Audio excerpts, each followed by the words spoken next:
practice report. We got Eddy P being a G. Let's talk about it all, man. What a day. 49ers are officially on that Bucks week, getting ready for Baker and them boys in Tampa Bay. It's going to be a tough one. But let me tell you, the good news this morning, as you guys all saw, Eddy Piniero, Eddie Guerrero was officially awarded the NFC Special Teams Player of the Week. What a guy, bro. 4-4 game-winning field goal. This guy's unbelievable. It was nice to see Eddy P get that recognition. He's been stone cold, rock solid since he came to the Niners, man. It was so funny. His press conference today, he goes, I need to take the Rams field goal pole out to dinner. He goes, if French kissed the pole, I got to take it out to dinner. I love Eddy Piniero, man. That guy's such a good character. He reached out to Jake Moody. He says, look, man, offered him my support. It's a good dude. It's a very good guy. But let me tell you something. Eddy P, we're all happy that we have him as our kicker. Like, can you imagine where the 49ers would be if they didn't have Eddy Piniero? It's crazy. Like, I was looking back at, throwback pictures and, videos and stuff. I've seen people post it. Last year when we played Tampa Bay, Jake Moody was getting in a fight with Deebo Samuel.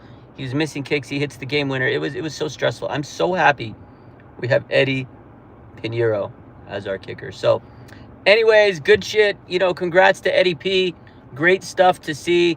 But let me tell you, we got some injuries to report on, and let's talk about the quarterback, shall we? Brock Purdy not practicing today. His toe injury is limiting him from practice, so he will not be practicing, according to Kyle Shanahan. We know he's week to week. It doesn't look like Brock Purdy's playing this week. Now, Mac Jones, he's got the knee injury, the PCL sprain, but he's practicing in a limited fashion. He's not practicing fully. They're just trying to make sure he's getting back into the swing of things, easing in. But it looks like Mac Jones is going to be your quarterback starter for the Bucks this week. Yeah, good stuff. Chelsea says the team is clearly happy to have Eddy Piniero. You can see it in the locker room. They love him, dude. They're so stress-free. I mean, can you imagine how stress-free they are with us? We're stress-free. You can imagine the players like, oh, God, they know this kicker's going to make it. Like, they have confidence in him. It's great. But anyways, Brock Purdy will not practice today. Unfortunately for him, it looks like he's going to miss another week. But Mac Jones, limited. He will be probably playing this week. He's probably going to be your starter. But, just got to take it easy on that knee injury. Now, a couple other people with some injuries, especially knee injury, is my boy Ricky Pearsall. He's not practicing today.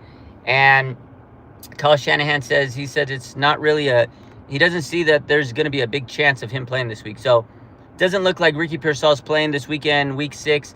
Now, Juwan Jennings, he also didn't practice. He's got the ankle and the ribs.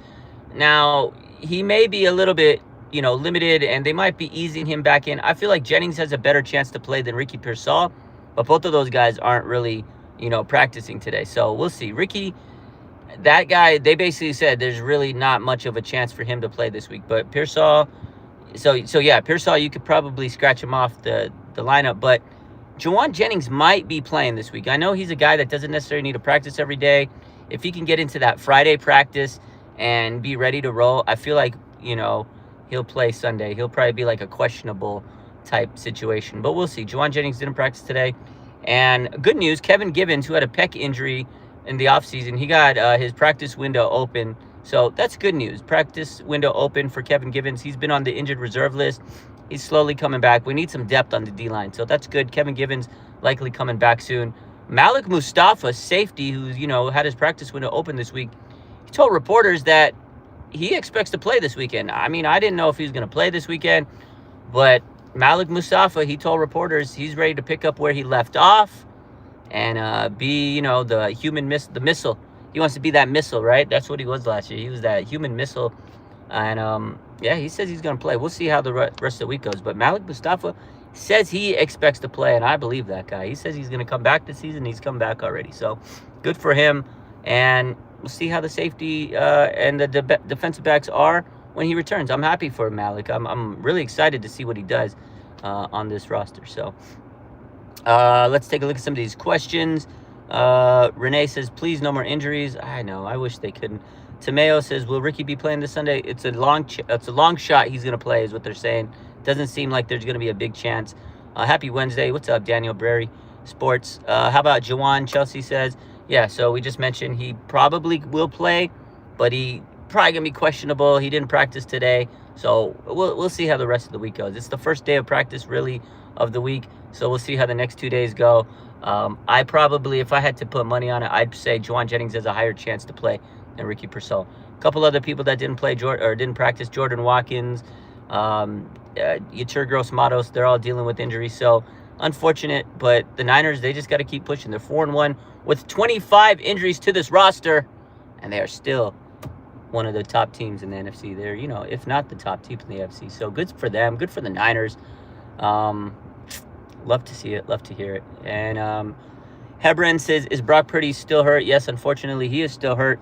He is not practicing today. He's got the toe injury, which kept him out of practice today. So, yeah, a lot of injuries for the team. I felt like it was, I was like, oh, here we go, injury. So, real quick to recap, Brock Purdy, Juwan Jennings, Ricky Purcell not practicing. Mac Jones practiced limited. Yetur Gross-Matos, Jordan Watkins, the usual suspects that haven't been practicing. Robert Beal not practicing. They're all dealing with injuries. George Kittle, he's expected to come back week 7, according to Kyle Shanahan. And Ricky Purcell, there's probably not much of a chance for him to play this week against the Bucs. So, we'll see. We'll see. I'm excited. I'm excited for this week. It's going to be tough. The 49ers walk into Tampa Bay and beat them. We're going to have a lot of conversations the next day. A lot of conversations, especially quarterback conversations. But it's not going to be easy to beat Baker Mayfield, Egbuka. That Buccaneers team is really good, man. They're a tough team. I feel like they've gotten better every year. When Baker first came over there, they were a ragtag team, and I think they won like 9 games. They barely made it, but they won their division because their division's not great. But they've won that division now a couple years in a row, and Baker's just gotten better with that team. He's kind of like the king of the city there. Got good receivers. Now, they do have some injuries there with Tampa Bay. Mike Evans and Bucky Irving. Those are 2 really big injuries. So they're banged up, but at the same time, Niners are banged up. So as much as you can sit there and say, oh, well, they're banged up, it don't matter because Niners are all banged up. So unfortunately for the 49ers, we got injuries, and I hate it. But that's how they've been all season. So, toughest test yet, says Chelsea. This definitely is the toughest game of the season. Every game has been close.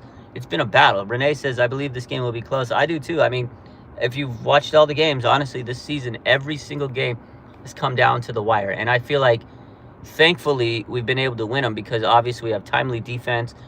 We've made some big clutch plays in the offensive, department. We've made except for the Jaguars game, we didn't have a lot of mistakes and turnovers. Mac Jones has been holding on to that ball pretty good. Been lack of mistakes. And not only that, but we got a great kicker. We got a kicker, ladies and gentlemen. We have the special teams player of the week. We have Eddy Piniero, and that man is so money. He's so good. He's just like, I was sitting there thinking about today when I saw the notification. I knew he was going to win. I had the graphic up, ready. As soon as it hit 9, I was like, boom, here, post it. I posted it before. I think I posted it before the NFL posted it. I knew he was going to win, per a source. But, it just, who else was going to win special teams player of the week? But I was sitting there thinking, I was like, you know what? How the heck would this team be if they didn't have Eddy Piniero? What would our record be? Would we have 1 win? Maybe. I don't know if we win all those close games. I don't know if we even win those games because, we had to make field goals to win a lot of those games, right? We had to stay within striking distance. There's no way in hell we win if we didn't have Eddy Piniero, man. He is the difference. He's the key. This was the best acquisition the 49ers have made in absolute years since Christian McCaffrey. So, definitely good to have Eddy Piniero, and I'm happy he won NFC Special Teams Player of the Week. He deserved it, man. He deserved it so much. And this is going to be another tough one. We got to make sure we hit those field goals, and he's going to be the guy that really keeps us floating. You know what I mean? So it's going to be he's going to have to make big kicks. So, anyways, y'all have a blessed rest of your day. Love ya. Go Niners.